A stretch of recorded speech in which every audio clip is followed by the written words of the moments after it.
You don't need a wall to be trapped. You just need an invisible line that you're not allowed to cross. Right now, governments and corporations are building geofencing systems. These are digital borders that control where you go, without guards, without gates, but with code. And these systems already exist. They can lock you out of entering certain areas, or they can lock you inside of them.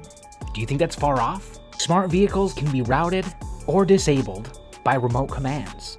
In fact, many governments have made this a requirement after a certain point going forward. Drones are programmed with no-go zones, places they cannot physically fly into, even though they have the physical capabilities. During COVID lockdowns, many governments use phones to manage and track restrictions on people's movement. In China, green passes turned to red when some folks try to travel, as the instant ability to ban them from getting on trains, planes, and even highways. And this tech doesn't just stop at borders. It moves inward into your cities as well.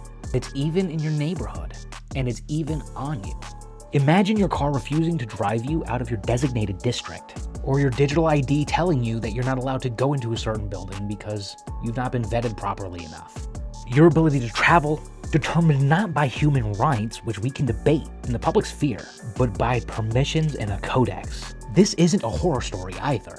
It's the next logical step of smart mobility and digital identity, and it's being sold to us in terms of public safety automation.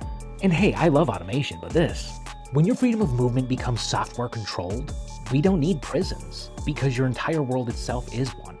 But here's the silver thread. There are still unfenced networks in the world, and off-grid mobility tools, open source navigation systems built by independent developers who refuse to code in limitation. Right now, while we still can, people are building pathways that just can't be shut down by software. A free society must be mobile. And any code that controls movement should either be transparent or abolished. As Halloween approaches, some are going to get scared at haunted houses or cemeteries. At Techiamo Labs, we fear things like invisible fences, put up by people who think they're better than you, to control everything you do.